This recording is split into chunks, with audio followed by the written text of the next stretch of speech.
بسم الله الرحمن الرحيم. على إثر الأحداث التي شهدتها مؤخرا نقاط العبور المؤدية إلى مدينتي سبتة ومليلية، تؤكد وزارة الداخلية أن مختلف المعطيات التي تم تجميعها وتحليلها أبانت أن هذه الأحداث لم تكن وليدة عوامل ظرفية أو تلقائية، وإنما جاءت نتيجة تفاعل عدة عوامل متداخلة، في مقدمتها الاستغلال المغرض للفضاء الرقمي وترويج معلومات مضللة ودور عصابات الاتجار في البشر والتأويلات الخاطئة لمعطيات قانونية وإدارية استهدفت الإيهام بإمكانية الولوج إلى الفضاء الأوروبي بسهولة ودون تبعات قانونية. وإدراكا منها لطبيعة هذه التطورات ومؤشراتها، بادرت السلطات العمومية منذ المراحل الأولى إلى تفعيل مقاربة استباقية وشمولية ارتكزت على الرصد المبكر لمختلف المؤشرات والرفع من درجات اليقظة والتعبئة وتعزيز جاهزية مختلف المصالح الأمنية والسلطات الترابية وتكثيف المراقبة البرية والبحرية بما أمكن من التحكم في مجريات الوضع وحماية الأرواح وصون النظام العام وتأمين الحدود مع التقيد الصارم بأحكام القانون واحترام مبدأ التناسب في التدخل.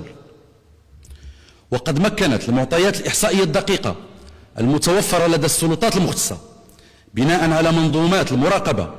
والتتبع الميداني المعتمدة عند نقاط انطلاق المشاركين في محاولات العبور الغير نظامي هاته من ضبط العدد الفعلي للمعنيين بذلك، والذي بلغ حوالي 40,000 شخصا في اتجاه مدينة سبتة ونحو 1135 شخص في اتجاه مدينة مليليا، حيث تمت إعادة جميع الأشخاص الذين تمكنوا من الوصول إلى مليليا في حينه.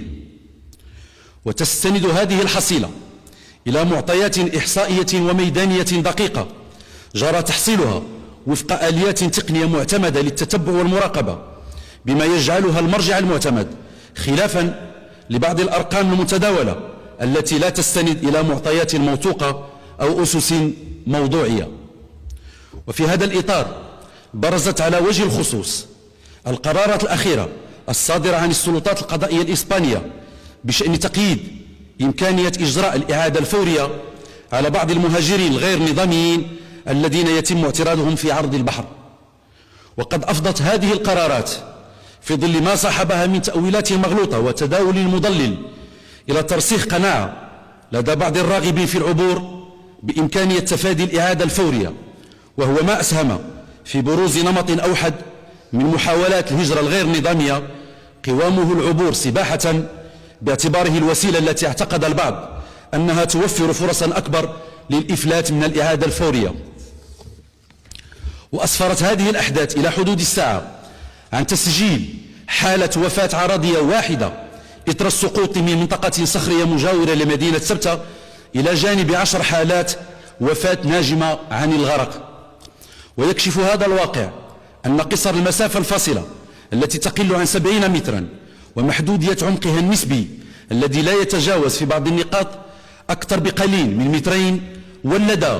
لدى عدد من المشاركين شعورا مضللا بسهولة العبور، فدفعهم إلى التقليل من حجم المخاطر والإقدام على محاولات انتهى بعضها بعواقب مأساوية. أما بخصوص ما يتم تداوله بشأن تسجيل حالات وفاة أخرى بمدينة سبتة، فإن السلطات المغربية تواصل في إطار التعاون والتنسيق الرسمي مع نظيرتها الإسبانية عملية تحقق من صحة هذه المعطيات ومن العدد الفعلي للأشخاص المعنيين وهوياتهم وجنسياتهم، وذلك قصد استكمال الإجراءات القانونية والإدارية والإنسانية الواجبة. وبالموازاة مع ذلك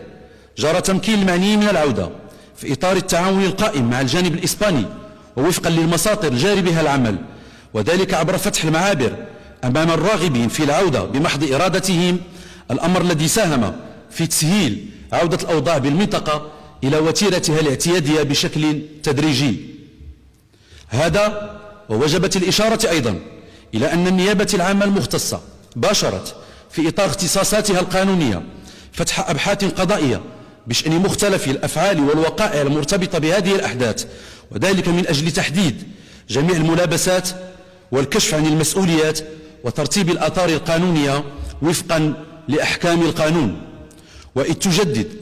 وزارة الداخلية التأكيد على أن تدبير ظاهرة الهجرة لا يمكن أن يتم إلا في إطار مقاربة شمولية قائمة على المسؤولية المشتركة والتضامن الفعلي وتقاسم الأعباء، فإنها تشدد على أن المملكة المغربية ستظل كما عهدها شركاؤها شريكا موثوقا ومسؤولا ملتزما بتعزيز التعاون والتنسيق الدولي في مجال مكافحة الهجرة الغير نظامية والاتجار في البشر، وفي الآن ذاته لن تدخر أي جهد في اتخاذ كل التدابير اللازمة لحماية النظام العام وصون أمن الحدود وضمان سلامة الأشخاص والممتلكات في إطار سيادة القانون واحترام الالتزامات الوطنية والدولية للمملكة.